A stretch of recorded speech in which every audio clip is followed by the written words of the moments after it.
the American Civil Liberties Union has published a paper titled "Eye in the Sky Policing Needs Strict Limits."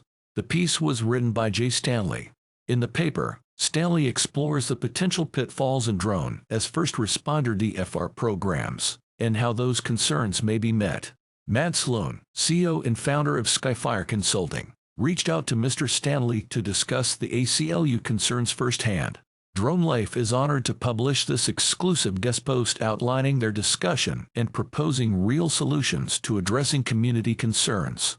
The following is a guest post by Matt Sloan, CEO and founder of Skyfire Consulting and Atlanta Drone Group. Drone Life neither accepts nor makes payments for guest posts. Privacy and drone first responder programs. This week, the American Civil Liberties Union, and specifically J. Stanley, one of its senior policy analysts, released a report on drone first responder (DFR) programs in American law enforcement agencies. One of the first sources quoted in that article was yours truly, so it's important that I state upfront and unequivocally that Skyfire advises every one of its clients on the importance of privacy and transparency as it develops UAS programs, and as time goes on, drone first responder programs. It is for this reason that I reached out to Mr. Stanley and asked if he was willing to engage in a broad sweeping discussion with me about the ACLU's views on privacy and the use of drones in law enforcement agencies. I found our conversation to be incredibly insightful, and I felt that after hanging up, I was better prepared to surface these concerns with our current and future customers. In general, Stanley, on behalf of the organization, was generally more positive about police drone use than I expected. And in fact, he was quite forthcoming about certain situations where drones were a no-brainer. True emergencies like fires, auto accidents, and gun violence. Where he is less enthused about police drone use are things like domestic disputes, suspicious activity calls, wellness checks, and random calls for service. His concern was one of mission creep, where police drones are crisscrossing a city to check on these less urgent calls for service, and ultimately could lead to widespread surveillance, or at the very least, a perception of such.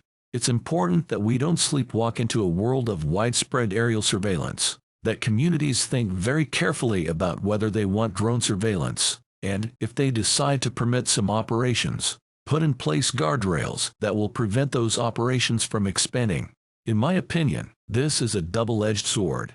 As police departments face unprecedented staff shortages, it is true that many agencies are looking at drones to help fill the gap and respond to less serious concerns. And in fact, this is one of the most often cited statistics among existing DFR programs, how many calls were cleared without the need to send officers. But it is understandable that citizens, particularly in low-income and underserved communities, may not want random overhead patrols, or at least what appear to be random patrols. So how does an agency square these two sides of the issue?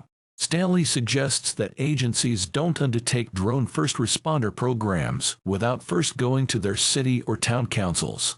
A threshold question is whether a community has been fully informed about a DFR program and has then decided that it wants its police department to deploy this tool.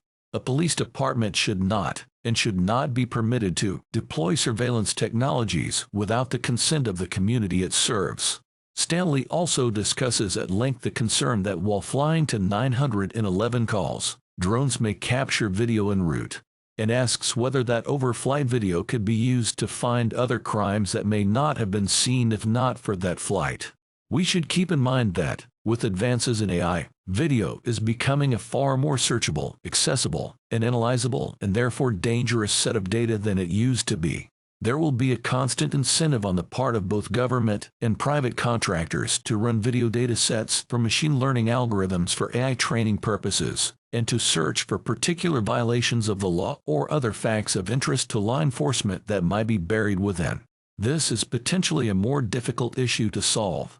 While it may be tempting to make a blanket statement that no video would be collected or recorded on the way to a 911 call, that video can be a useful tool in navigating drones being flown beyond visual line of sight.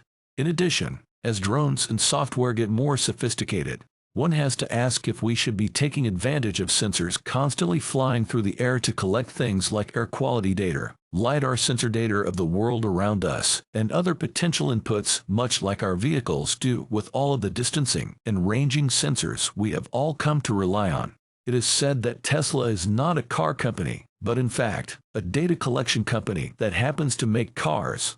Could these drones become the same? Should they?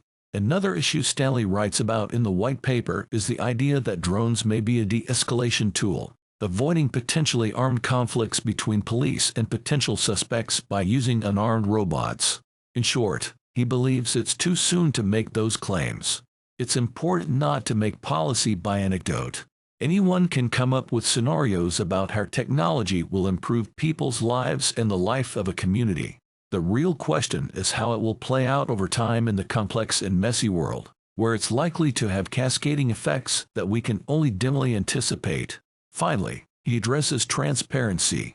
In addition to clearing police drone policies and procedures with City Council, Stanley recommends being completely transparent when implementing drone first responder programs, making public information such as drone capabilities, drone policies, performance and results, and certain video of public interest. Drones are a powerful and novel surveillance technology, and the public has a right to know how they're being used and how that is working out. Not only is a question of resources, but also because there are legitimate fears of the misuse of aerial surveillance. We agree that agencies should publish as much information as they can without endangering officer safety or infringing on citizens' privacy, further to allow their citizens to be fully aware of what drones are and are not being used for. This may include data about response times, arrests made as a result of drones being on scene, anonymized flight paths, and general information about types of calls responded to. The majority of the 10 to 15 DFR programs in operation today have made significant efforts towards releasing all of the data they possibly can to their public, including drone video where appropriate, and we will continue to counsel agencies considering DFR programs to do so. All in all, Stanley believes those 10 to 15 agencies operating DFR programs today are doing their very best to maintain high standards and stick to strict policies that limit the infringement of civil liberties to situations where it is absolutely critical. But he makes no secret about the organization's concerns that the dozens or hundreds of police programs to come may not adhere to the same standards. We don't have to think current police officials are lying to understand that mission creep is a very real tendency. While controversial new police technologies are often enrolled in limited ways and accompanied by promises of best behavior, they may be overtaken by later adopters who brush aside the limits and promises of the early pioneers. I truly appreciate the time I got to spend with Stanley over the phone and in ongoing conversations about this issue, and believe it's critical that we as a collective public safety drone industry consider privacy and transparency as we move forward at breakneck speed. Matt Sloan is the CEO and founder of Skyfire Consulting and its parent company, Atlanta Drone Group.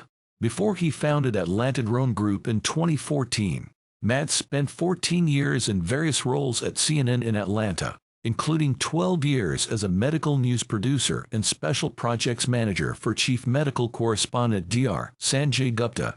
In addition to his work there, he worked as a certified emergency medical technician for Emory MS, working his way up to chief of resources and planning for the department.